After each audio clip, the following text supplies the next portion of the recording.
అసలు ఏం గేమ్ ఇది, ఏం గేమ్ ఆడేదేం లేదు, సోఫాలో కూర్చోవడం, అలా నిఖిల్ మైండ్ అంతా నెగటివిటీతో నింపేసి మార్చేయడం. ఈ లోపు పృథ్వీ వచ్చి అసలు వాడి ఆట ఏంటి, అసలు వాళ్ళు చేస్తున్న బిహేవియర్ ఏంటి అక్కడ, ఇది ఎంత మంది చూస్తారు, ఇది చూసి చాలా మంది వాళ్ళ పర్సనాలిటీ డెవలప్మెంట్ చేసుకుందామని చూస్తారు. కానీ ఇక్కడ చూస్తే ఇదంతా చాలా డిఫరెంట్ గా ఉంది. అసలు సోనియాని వెంటనే ఎలిమినేట్ చేస్తే చాలా బాగుపడుతుంది.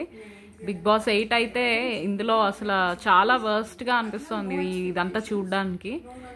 అసలు ఆట లేదు, గేమ్ లేదు ఇక్కడ. ఎంతసేపు ఒకళ్ళనొకళ్ళు ఇన్ఫ్లుయెన్స్ చేసుకోవడం వీళ్ళు ముగ్గురు. అసలు వీళ్ళకి సీరియస్నెస్ లేదు, గేమ్ అంటే క్లారిటీ లేదు, ఏంటో ఏం ఆడుతున్నారో, అసలు ఏం జరుగుతోందో ఎప్పుడు చూడలేదు ఇలా. అసలు ఆ మేనరిజం ఏంటి, ఆ కూర్చోవడం ఏంటి, ఆ పడుకోవడం ఏంటి, ఏం జరుగుతోంది ఇక్కడ బాబోయ్.